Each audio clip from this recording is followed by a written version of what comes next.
welcome to the 2021 EMS planning webinar. I appreciate you guys being here.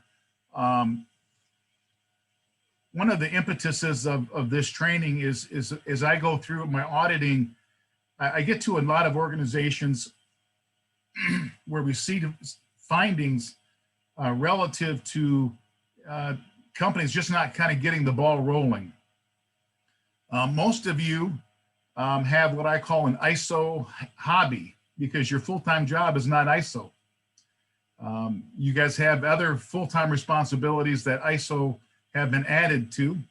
And if you're like me, you can choose on a daily basis what things to ignore. And oftentimes people put the ISO activities to the bottom of their bucket because they don't want to get started with it. The other thing is sometimes it's overwhelming. When we think about all the things we have to do, we can become overwhelmed. And then frankly, my experience is when I become overwhelmed, I can choose to ignore some things. So what I'm hoping we do here is prompt you to kind of think of a few activities we can get started this month. We can break this down into some bite-sized pieces because that's what they say. The way to eat an elephant is bite at a time. And again, I think this process can be very simple when executed properly. Again, I didn't catch everybody that signed up because I couldn't figure out some of the emails, but here's a cross-section of the people on the call. About 50% of you guys have been clients of mine, and I appreciate your business. The other 50% of you, this may be the first time we've met. But again, I really appreciate you guys making time for the webinar. And again, when we say free, this webinar has been sponsored by EHS Management Strategies. And as a company, we're a small company. We provide auditing services, implementation services, some compliance services, and we've been doing this for many, many years.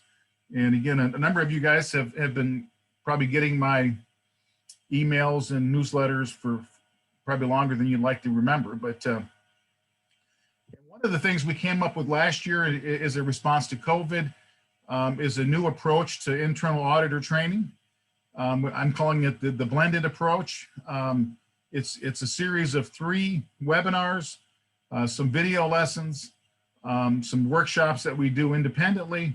And it's all done online, and really is much more effective than a pure 8 or 16-hour training program. And our next session starts in February. So if you're interested, let me know. So that's the commercial piece. This particular webinar would be relevant any year, but given the issues with last year with COVID, it's especially relevant because we're all dealing with rather limited resources. And last year was a challenging year for everybody. We were off work for about 3 months, didn't do a whole lot of work. We got back into the auditing, and when we got to sites, there were problems. Some of the issues that we came across was some companies, they lost their EMS rep or their EMS champion, and they failed to reallocate those responsibilities to other people. Many sites faced cost and budgetary issues. So if they were outsourcing maybe their internal audits, if they had some improvement projects planned, a lot of that got put on hold. And frankly, a lot of things just didn't get done because we were kind of in a crisis mode. Many people that have ISO responsibilities also have safety responsibilities. And you guys out there that are EHS managers, the COVID activities really overwhelmed most organizations, and most of you safety folks were overwhelmed as well. And you kind of pushed the EMS stuff aside because frankly, you didn't have time for it. Again, the next lack of time to perform activities. Again, wasn't uncommon that people didn't get stormwater inspections done. They didn't get auditing done. They didn't get a lot of things done because they were focused on other issues. And again, your registration companies, and I still do some contract auditing with one company, ASR, were somewhat lenient. They didn't push you real hard. They said, okay, we're here, we're auditing you. The year of COVID, we get it. And these were, again, some of the big things that happened last year. Again, most years getting things, activities started is a problem. But given what happened last year, it could really amount to a lot of big issues. Were there any other challenges or issues that you guys might have faced last year? Things that came up that you weren't expecting? I can chime in. This is Sharon Darby with Cascade Engineering. One of the things that we struggled with is training. So how can you do training when you're not used to, I mean, you're used to it in a training classroom, multiple people. So, we struggled with that. And same thing with evacuation drills. When you only have, a very minute portion of your staff that was working last year, those things just didn't happen. So that's where we kind of struggled. Okay. So training, getting it done, how, and evac drills. Okay. Was there anybody out there that came up with any great ideas on how to do training or trying to do evacuation and emergency response drills? What we did, this is Zach with Lear. What we did is we actually created a read-in sign. We didn't do any of the drills because the drills for us would have required everybody to go outside and stand in a big group, of course, at the muster point. So what we did instead is created basically a read-in sign or a toolbox talk, if you will, and said, hey, look, because of COVID, we're not going to be doing it like we normally do.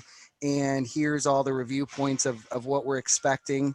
And then the other thing, as far as training, one of the things that I'm looking to transition into is creating videos. So because of COVID and social distancing, one of the issues that we've had, probably like everybody else, is we can't pack 30 or 40 or 50 people into a room like we used to. So I'm working on developing some health and safety training videos. Similar, Jim, I don't know if you saw the welcome back video that I did when we started back up after the shutdown, but there'll be, 10, 15-minute videos that are done in-house very professionally that'll go over those same subjects. And then the employees would be able to watch them at their leisure anywhere they have internet connection. And that's in a perfect world. If I have my dream come true, that's how I'm going to handle it. Okay. No, that's a great idea. And any other thoughts on how to do training or evacuations?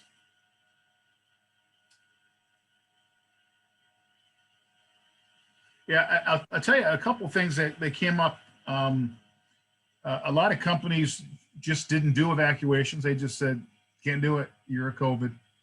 And then training, that's been a challenge with a lot of sites. One of the things that I found last year when I was going completely bonkers during the initial lockdowns, I kind of trained myself on how to do some video editing and got better at doing making videos just using PowerPoint with the PowerPoint voiceovers and then converting it to videos.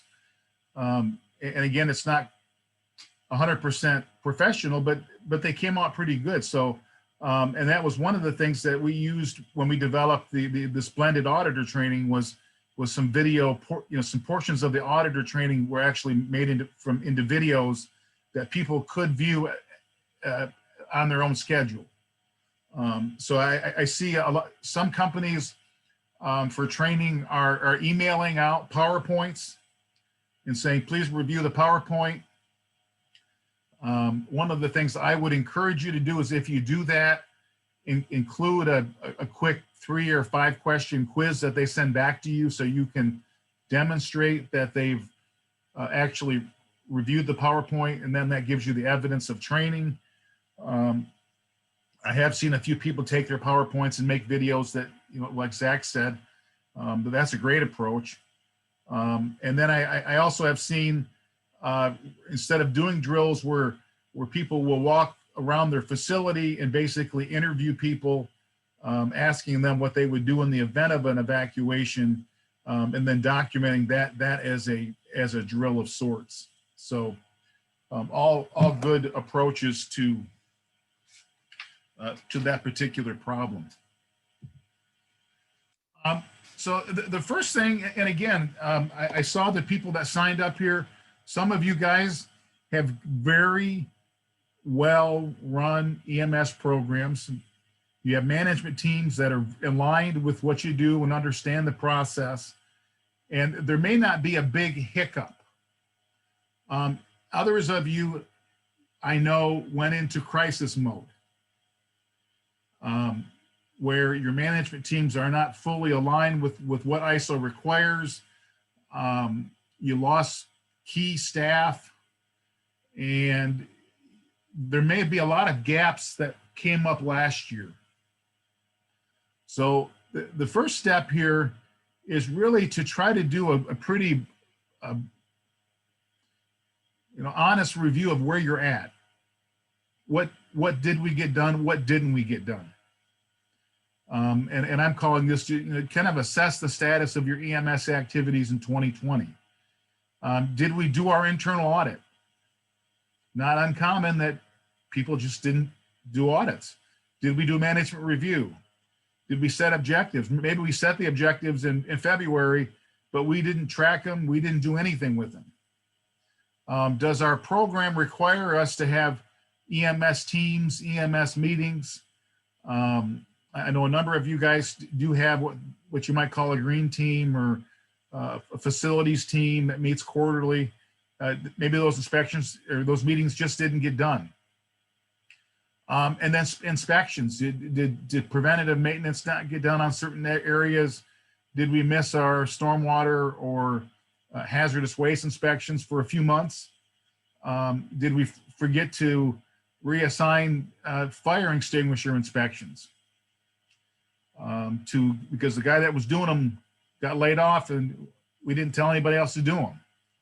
So again, I think we can pretty quickly run through these lists of actions and say, okay, these things didn't get done.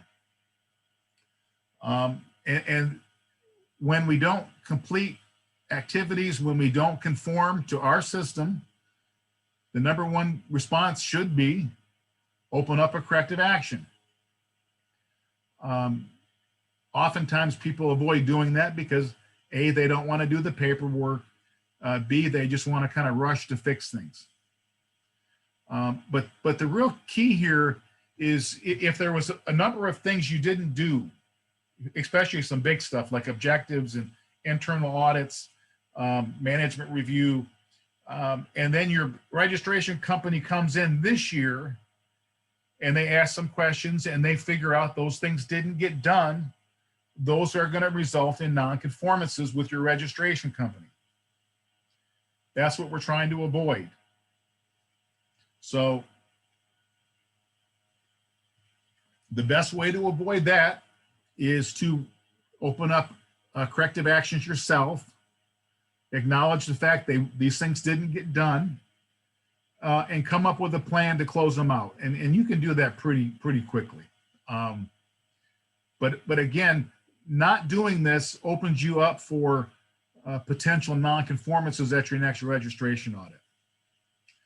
And again, at most sites that I get to, the plant manager doesn't care about internal audits or cars, but when the registration company comes in and he gets non-conformances, their blood pressure goes up for whatever reason. So it's better to kind of be honest with ourselves today and acknowledge what didn't get done, write non-conformance reports, fix them, close them out. And then the next critical thing here is once you've acknowledged these things is to present this information to your management team. they need to know, okay, here's stuff that we didn't get done last year. Here's stuff that we need to get done this year. And if there's a resource problem, they need to be part of that solution.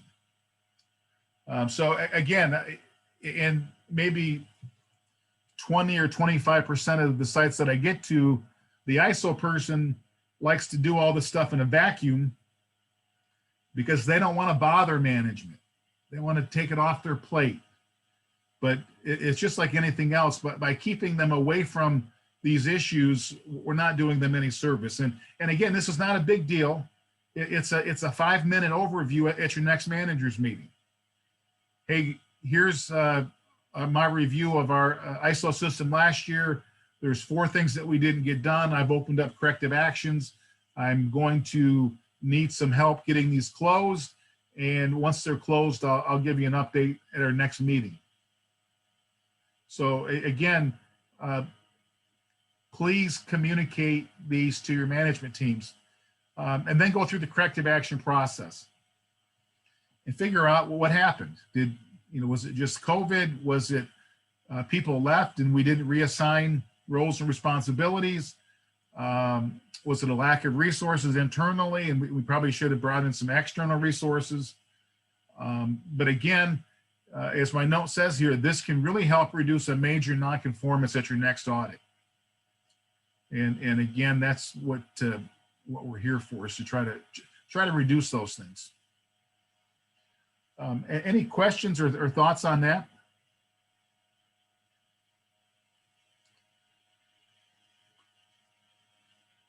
I was going to say, Jim, James, I believe 2021 will be just a duplicate 2020. We are not out of the woods by any stretch of the imagination, and we better get used to this. And I believe it's going to get worse before it gets better.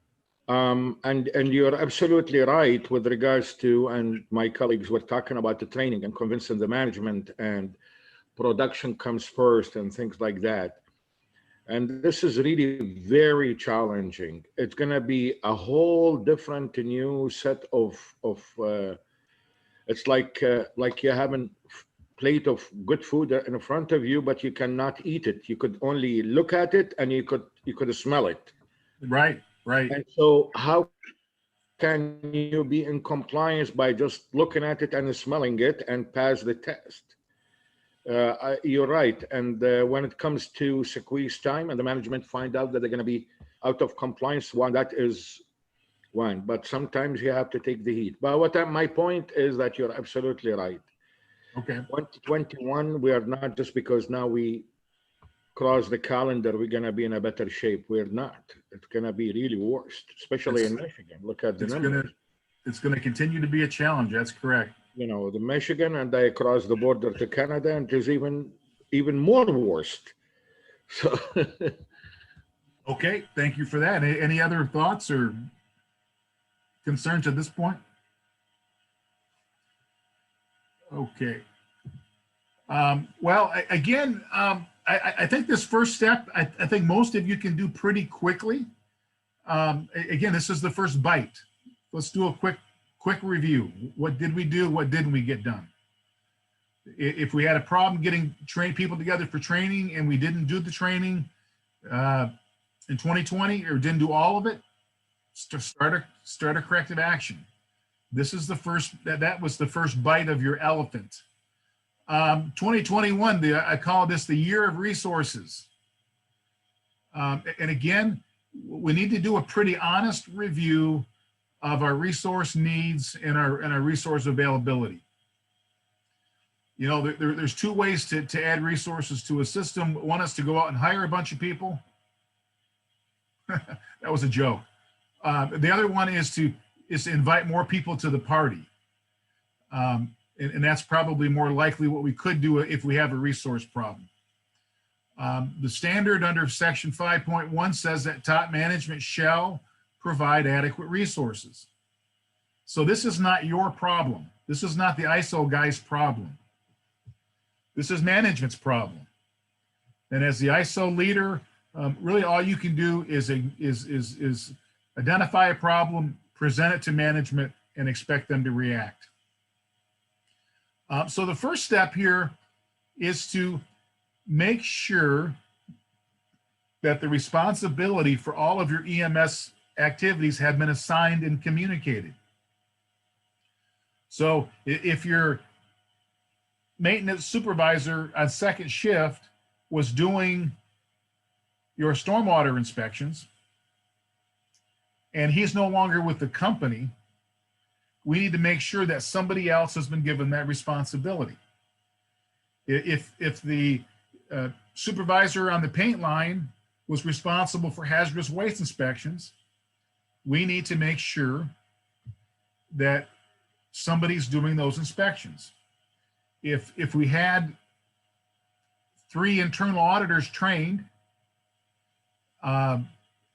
one auditor left, the other 2 people are too busy because they're responding to their other responsibilities, you may need to reach out and bring in an external resource to do your internal audits.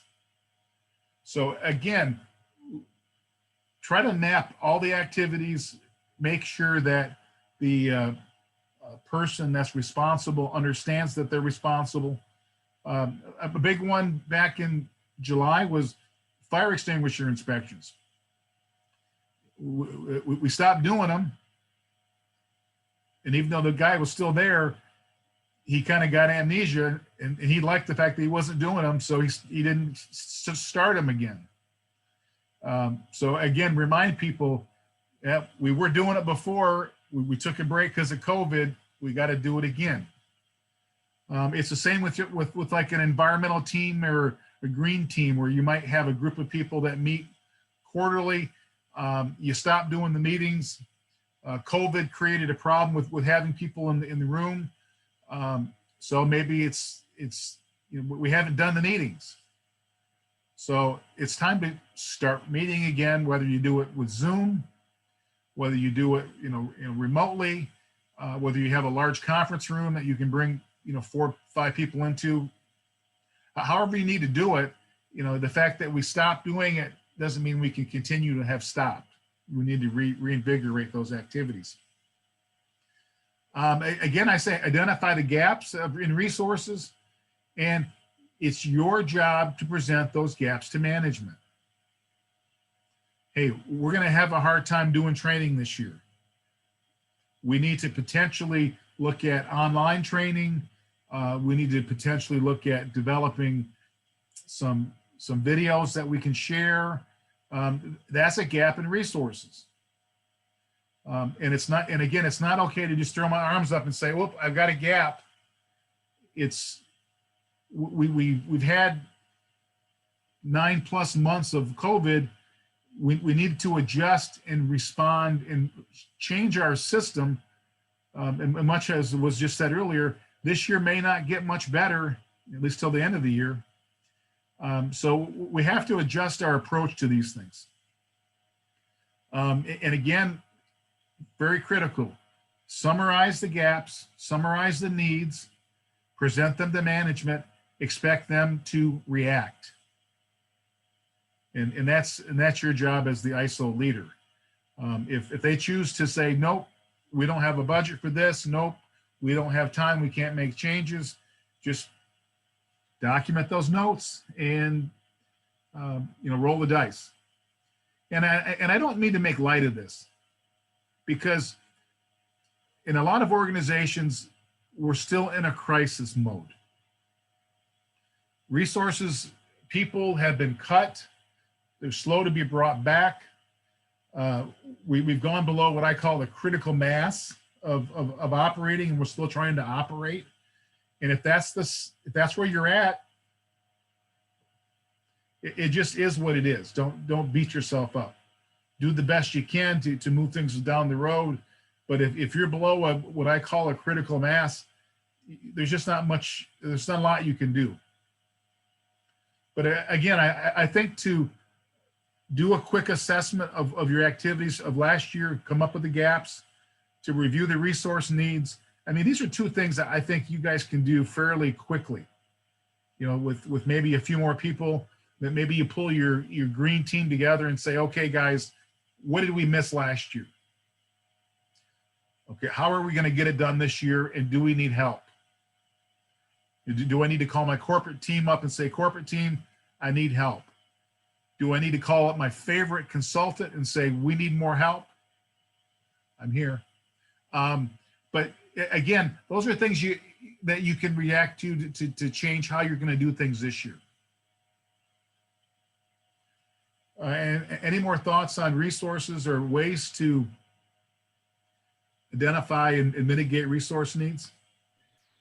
I just have a smaller question to you, James, and to my colleagues, because as I said, I've been away from for the good part of 2020. Did some of the companies resort to what we are doing right now, what their employees, management, and so on, which is through Zoom or through whatever, virtual, all the training? And was that successful? I would like to know, please. Well, I'll leave it up to the team. What did you guys do last year? Did you use Zoom, Skype, Teams? Did you hold meetings that way? Did you do training that way? Any good success stories there?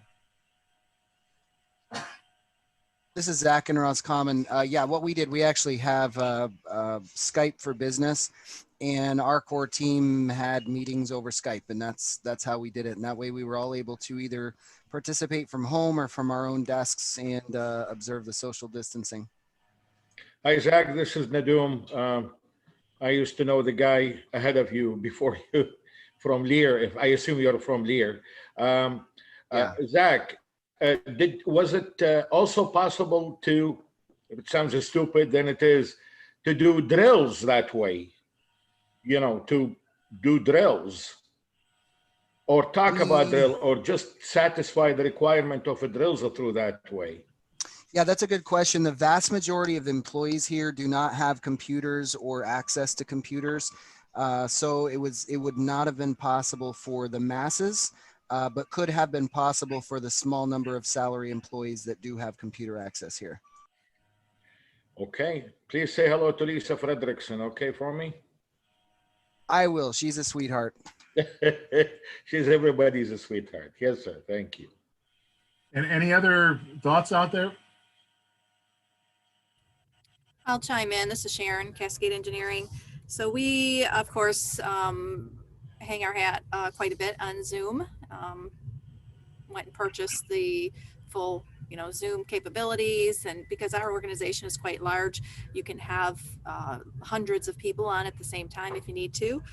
When that doesn't work, we've tried video, we've tried PowerPoint with quizzes, we've done handouts, break room monitors, pre-shift communications, about any way that we can to get the message out in multiple ways. We've tried it.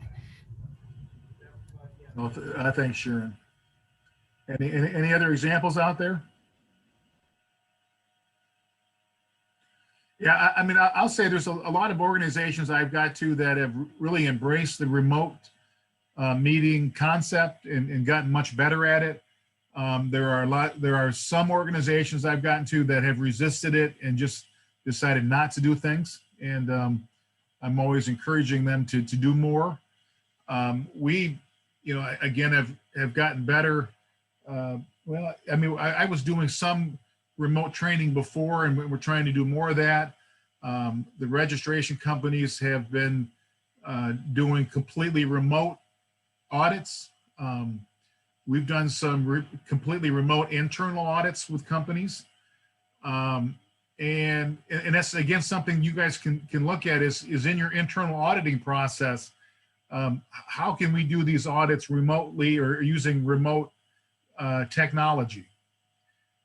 It's not uncommon for a company to have their management teams on shifts where, Monday, Tuesday, Wednesday, this team comes in, and Tuesday and Thursday, this team comes in, and they're not always on site. So a lot of them are having to do the meetings remotely. And you guys can also do your internal audits that way. You can do your interviews remotely, and that tends to work pretty good. I'd just like to piggyback off of that and say, you know, the Zoom works great for office people, but when you have a lot of production folks that you need to hit and they don't have computers, and to top it all off, there's a resource shortage of production folks with a unemployment rate of 3.7% in our area. Right. They can't take time necessarily from the production floor. And so that really causes some issues. And if we start sending them links to videos or online things, we have to be careful that they don't do that off hours at home, because technically you have to pay them for that time. Right. So just have to be careful how you expect them to get that information. Nope, that's a great point.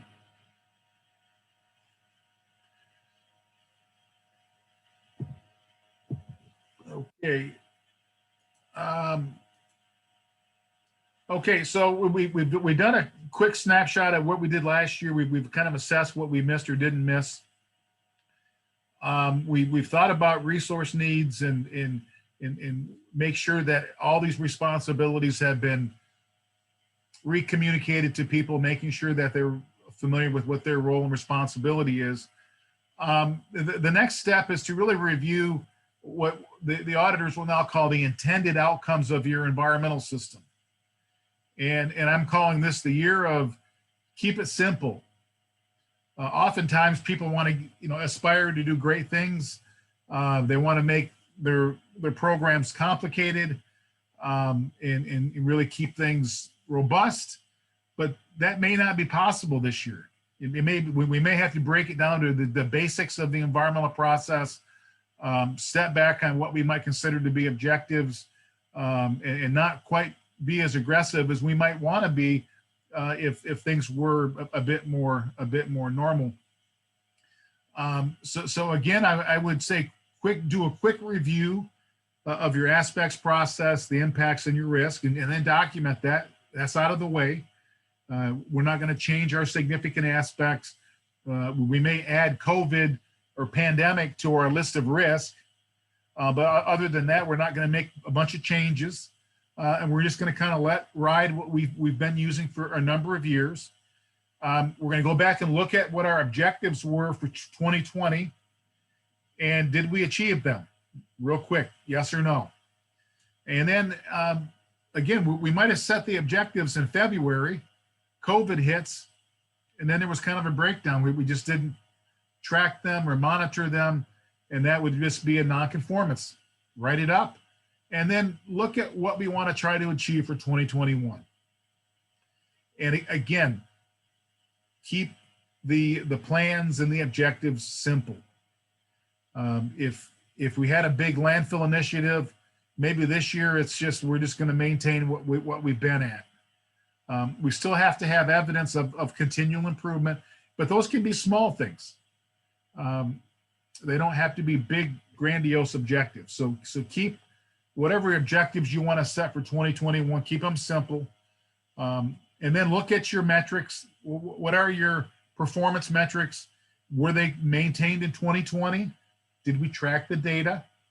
And what are we going to track for 2021?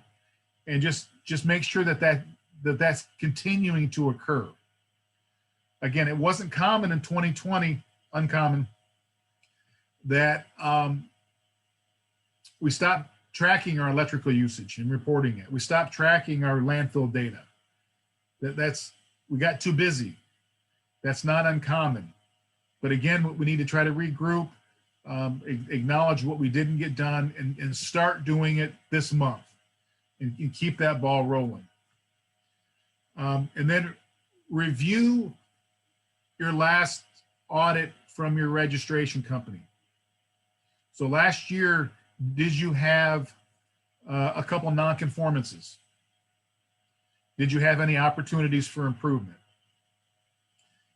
Make sure that the non-conformities, obviously you sent your plans to the registration company, they approved them, but make sure they were actually closed out in your system. Make sure they're not still open. I would suggest you might want to take a look at the OFIs, because us auditors don't like it when you ignore our suggestions, but again, that might be more than you can do this year. but at a minimum, make sure that the nonconformances were looked at, they were documented, and they're closed in your system. Because if they come back this year and they're not closed or corrected, or whatever you did hasn't been effective, they're going to write up a major under corrective action. And again, the same advice goes for any audit. Before the auditor shows up, review last year's findings, make sure they're done, and make sure that they're still being effective. Because we don't like majors. You don't like them. Frankly, as auditors don't like them. It's just a lot of paperwork. So look at that last audit, make sure that whatever the nonconformances were, that they were corrected. And again, if you look at your aspects list, you've got some objectives started and documented. You're making sure that your data tracking is on par for your performance measurements. You've closed out your nonconformances from your previous registration audit. You got the ball rolling. And again, and then you can start to think about, well, what's the plan for my activities this year? Okay. Step 4. Okay, now that we've done a quick and brutal assessment of ourselves, we have identified resources and gaps and allocated responsibilities for activities. We've got the ball rolling with a quick review of our aspects, objectives, performance metrics, and our past audit. Now we want to try to schedule our key activities for the year. If you do EMS team meetings, green team, facility team meetings, get them scheduled. Communicate to people on those teams. These are not optional meetings. Look at how you're going to do your internal audits. Did you lose auditors? Are the auditors that you count on, are they too busy to do audits? Some companies are still doing a full system audit once a year. Would be better served by splitting them up with quarterly audits. Again, making them bite-sized pieces for your audit teams. Because if you do a full system audit once a year, that's a big deal. Takes a lot of time away from our jobs. But if you break them up into quarterly audits, it makes it easier for your internal auditors. So again, balance the resources. Our compliance related activities, we still have to file our tier 2 report. We've got to file our MERS report for our air permitting. We've got to do stormwater inspections quarterly. We've got to do our routine inspections. We've got to do our SPCC inspections. Make sure that we've got those scheduled, that the people responsible for doing those activities are aware of them, and make sure that they're on track. So get a good, what I call EMS activities calendar or compliance calendar. And if you guys are interested in it, if you don't have that kind of a tool in your system, if you're interested, I can send you an example of what I call an activities calendar or a compliance calendar. And you can come take, and that really kind of lays out the whole year. Big deal, training. When are we going to do our training? How's it going to get done? And when we start to look at that stuff in January, when it comes time to do the training, we're not surprised. We're not wondering, how's it going to get done because of COVID? We've thought about this. So coming up with a good plan, again, doesn't take a lot of time. This is something you guys can do in an hour or 2 hours, but it'll save you many, many hours throughout the rest of the year. Again, plan out your training, what's required and what's desired. Okay, if your system says we're going to do ISO training once a year, that's not required unless it's required by your system. So kind of try to differentiate what is a required training. Hazardous waste training, if it's required, is required. Stormwater training, it's required. Make sure that gets laid out appropriately. Management updates, again, get those scheduled. Schedule your review meeting. But again, try to give management bite-sized updates throughout the year. So hopefully you're invited to the management meeting, if you're part of that. I always say management teams are kind of like kids. They all got ADD and they're all hyperactive. So you got to give them stuff in bite-sized pieces. You can't ask for a half-hour environmental meeting. Okay, this month, 5 minutes of this. This month, 5 minutes of that. And you got to give them bite-sized pieces. Either that or you got to spike their coffee with some Adderall. But that's going to make them remember things. And again, once you come up with this plan, don't keep it to yourself.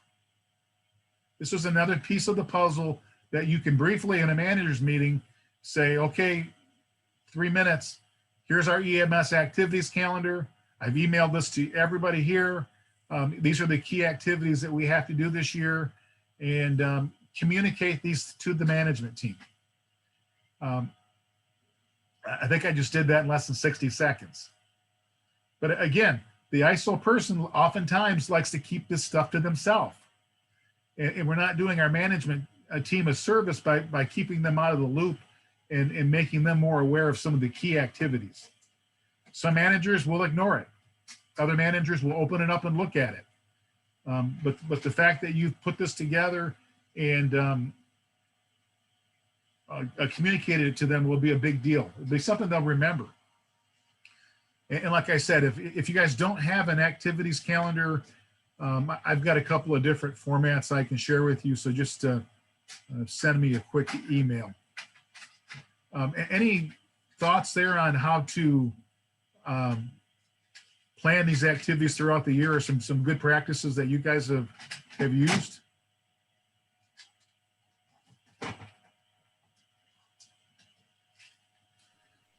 Jim, can I ask a smaller question? Sure. From you or from my colleagues to share with me?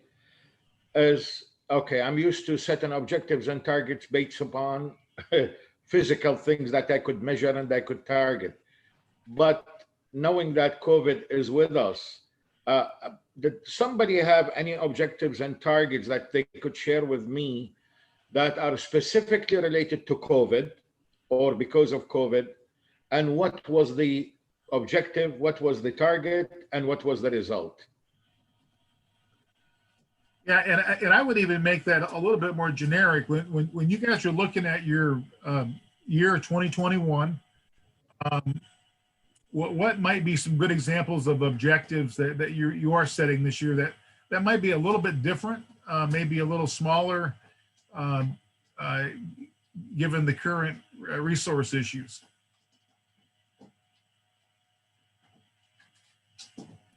I can tell you that one of the objectives that we've had in the past and will continue to have, and it kind of lends itself to the environment that we're in, is adopt a road / facility cleanup. And so, you can have individuals working independently. They don't have to be in a group. We do online training for that before they go out, and then they clean up the facility, or they do the clean up the road, whichever part they're assigned to.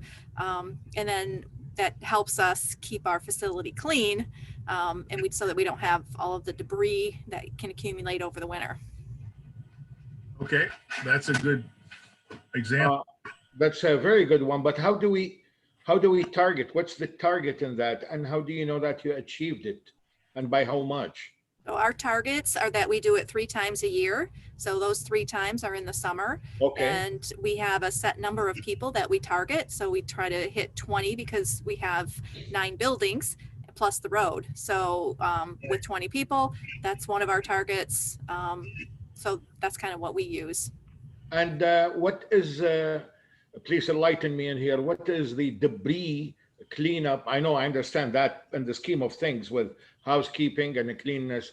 How could that be related directly into COVID? I don't have anything related to COVID in my objectives. I see, okay. I've never thought about that. Any, I suppose I have a thought on that though. I suppose that, you know, having an up-to-date, fluid pandemic guide could be a target, some yeah, objective. Communication. How do you communicate that to existing people, internal, new people, contractors, visitors, shipping and receiving? You know, having some sort of a plan where you're making sure everybody's up to date. Sharon, that's a good example because most people would look at COVID as primarily a safety issue.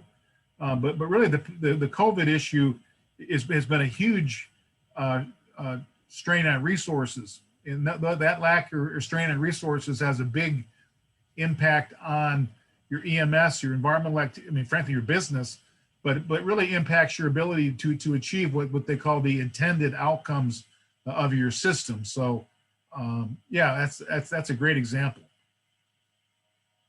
And any other folks out there have objectives or things that they've set up for this year that they think might be helpful to share with the group, just as a way to kind of keep things simple and on track?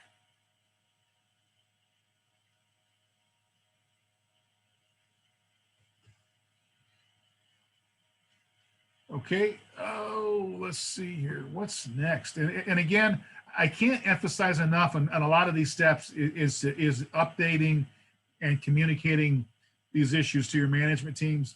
I know they're busy. Your business isn't a panic. A lot of this stuff can be done, 1 or 2 minutes during a meeting.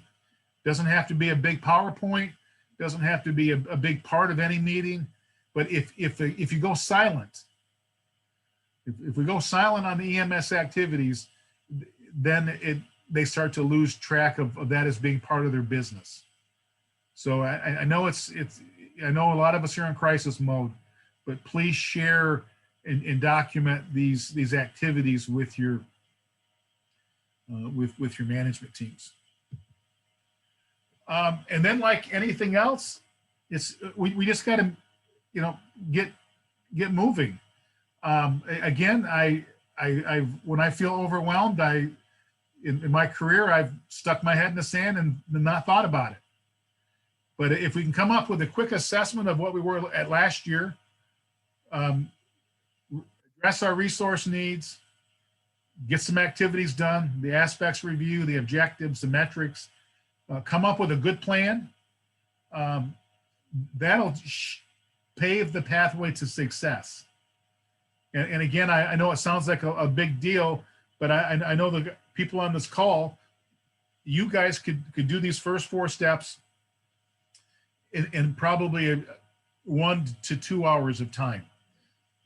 If you have a team, pull them into a quick meeting or a quick Zoom meeting, and then get the plan together and start doing these activities. Every month, most places have managers meetings monthly. Give a quick 2-minute EMS update. If you guys are EHS managers, okay, 4 minutes on safety, 1 minute on the environment. But don't go silent.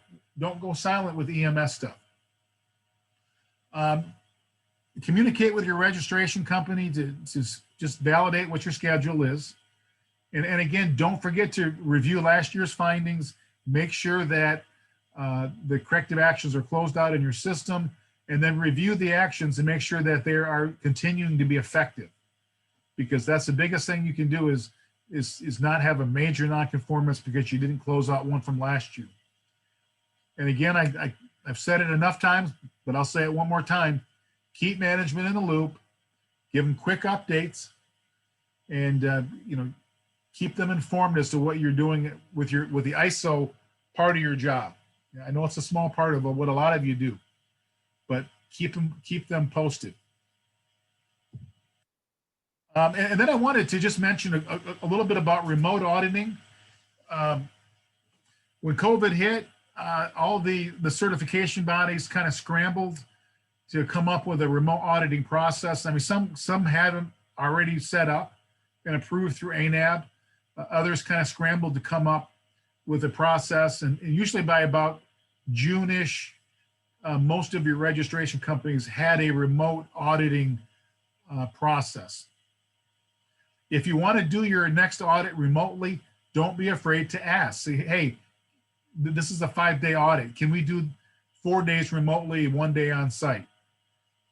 If you guys have a COVID flare up a week or two before your audit, contact them. Say, I know we're planning to have you come on site, but we've had a number of new cases, and we'd like to do this remotely.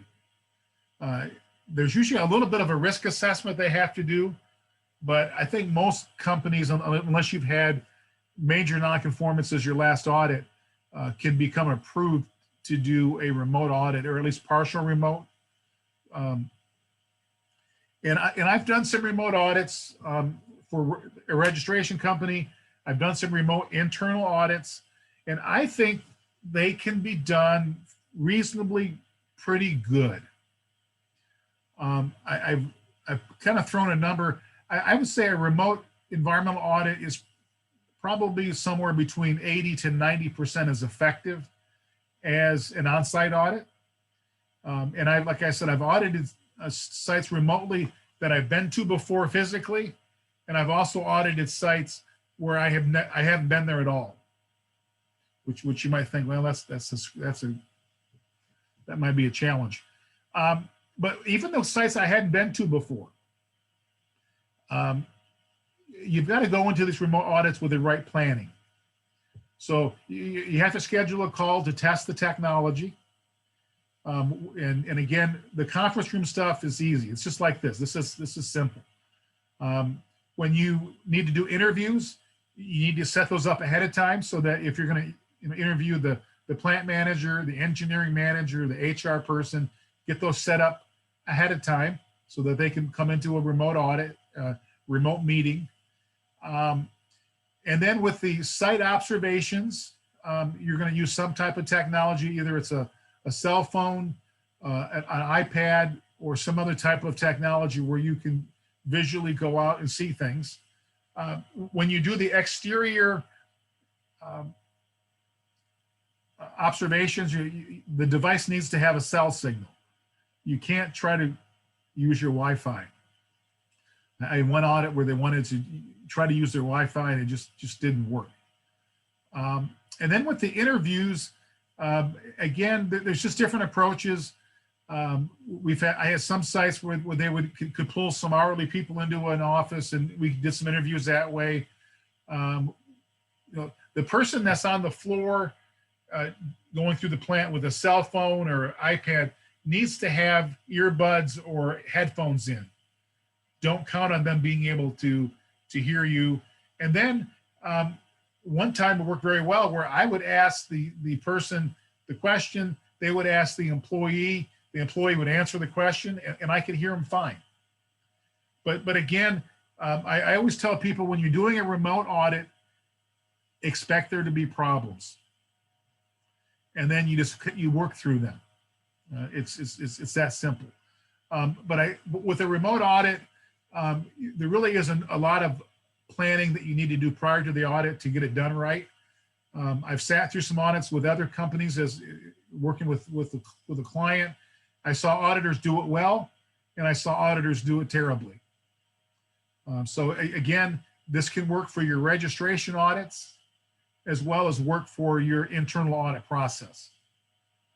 And there are already some companies that are doing internal audits remotely, and that can be effective.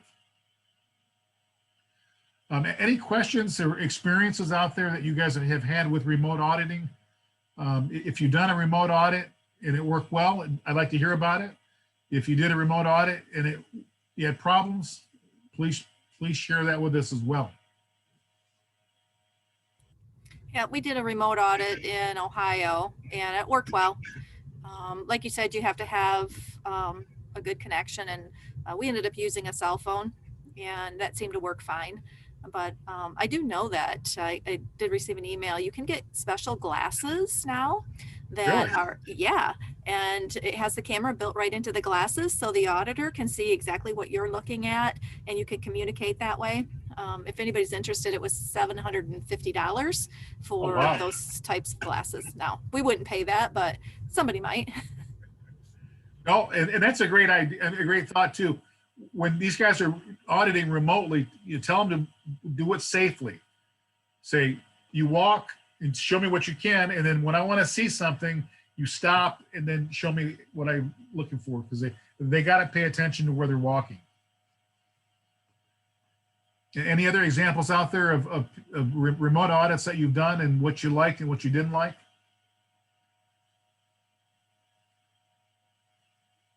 I need some help, people. Do I need to start to give up bonus points if you ask a question? Yeah, mark me down. I'll We had a remote audit. Jim did our internal audit, and it was a good experience. We have 3 different plants. We had to travel. Of course, I'm not very don't know much about technology, but it worked well. The people, I think they liked it. The report that we got out of it, we just had, we were sold this past year, so we're having to redo everything all over again. Jim had audited us before when we were a previous company, so he knew the facility. Not much has changed, and was able to ask us all the questions. He knew where all the skeletons were, and so it was a good audit.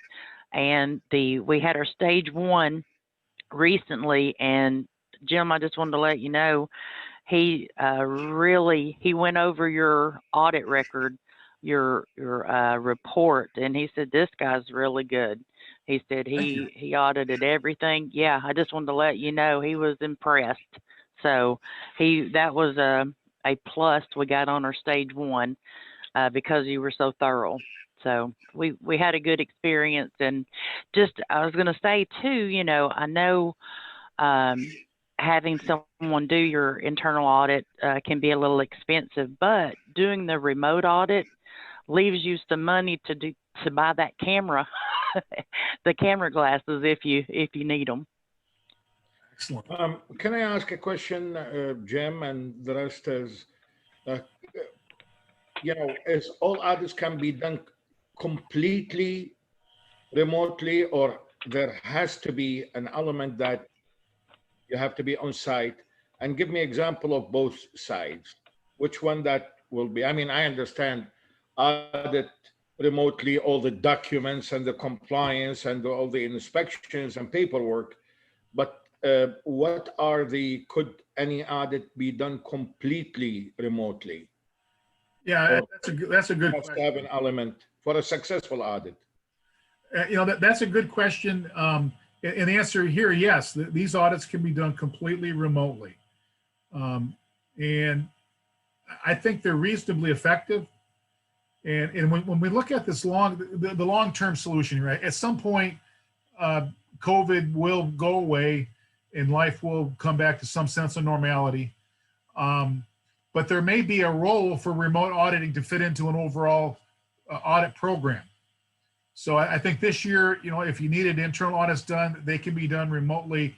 Your certification bodies will do them 100% remotely. I think that'll continue through this year. But when you look at a 3-year audit cycle, maybe your registration company might agree, well, during one of your surveillance audits, we're going to do that completely remotely. We've got you set up for 5 days of auditing. We're going to do the first 3 remotely, and we're going to be on site for the last 2 days. There might be a way to mix things up a little bit. But yeah, I think these, again, we can review records very easily. We can schedule interviews very easily. The site observations can be a little challenging, but I don't think they're bad. And frankly, most companies want good feedback on their program. It's not like they're going to try to avoid bad things. You know, that's everyone's suspicion. Well, if you're doing it remotely, they're not going to show you things. I don't get that sense. Most people have gone through this often enough that they know that if we find issues during an audit, it's a positive thing. And they're very honest with auditors. So I think, you know, like I said, 80, 90+% effective doing this 100% remotely. I think long-term, there's going to be a place for remote auditing. I don't know where that'll be. But again, please don't hesitate to ask your registration company to do all or part of your audit remotely. Especially, like I said, if you're going to do an audit in March and then middle of February, you have a number of COVID cases come up, you might want to shut the plant down for visitors. So call them up and say, we've had this issue. Please let us know if we can do them remotely. And then whatever your COVID protocols are, make sure you communicate those to your auditors so that when they come in, that they're kind of ready for it. And any other experiences relative to remote auditing? Hi, Jim. This is Melantha. I would just add that we did all of our internal audits last year, at least the majority of them remotely. And a lot of our training for new coordinators who would be doing internal audits for other facilities remotely as well. And then we did our certification audit. The majority of that was done. It started early or maybe late February, early March, and then everything kind of shut down. And the rest of that was done, which was the majority of the certification audits remotely. And I would say it was pretty successful. There was a little pushback from the certification body initially, just because a lot of what was to come was unknown and still developing, as we all know, in March, April. Right. But once they got on board, we were able to, you know, like you mentioned, the risk assessment, there was a questionnaire for each site. There's an app that they were using to a video streaming app, you know, for facility tours. And if they wanted to do interviews with anyone on site, they had a phone holster so that the person using the phone, their hands would be free, you know, for safety reasons, and they could, you know, watch where they're going opposed to looking at the phone. So they had this app, but a lot of the sites ended up just using like a FaceTime or some sort of streaming app like that. But overall, it was successful. And once we kind of got the hang of, you know, how to do the things remotely, you mentioned a lot of the conferencing is done. We use Teams, and maybe a couple sites use Skype for Business, but those were the two softwares that we use. But, you know, as long as the internet was connecting, it seemed to go well. So. Oh, thank you very much. And yeah, we used, you know, FaceTime, Zoom on the phone, Teams, Skype, all these technologies worked, and we had problems. We lost connection. There was issues. There was one site where they couldn't even get a cell signal outside, and what we ultimately had to do was get them to do some short videos of areas that I needed to see. And then they sent me the videos. And that's not optimum, but they're all things that we can work around and work through as part of doing a remote audit. Okay. Well, no, I appreciate that. And again, it's very, very nice to hear how other people are actually going through the process and so forth. Well, that is the bulk of what I wanted to try to cover with you guys. I hope you found it helpful and useful. If you have any questions at all, I always tell people this, but only a handful of you do this. Call me, text me, email me anytime with any question.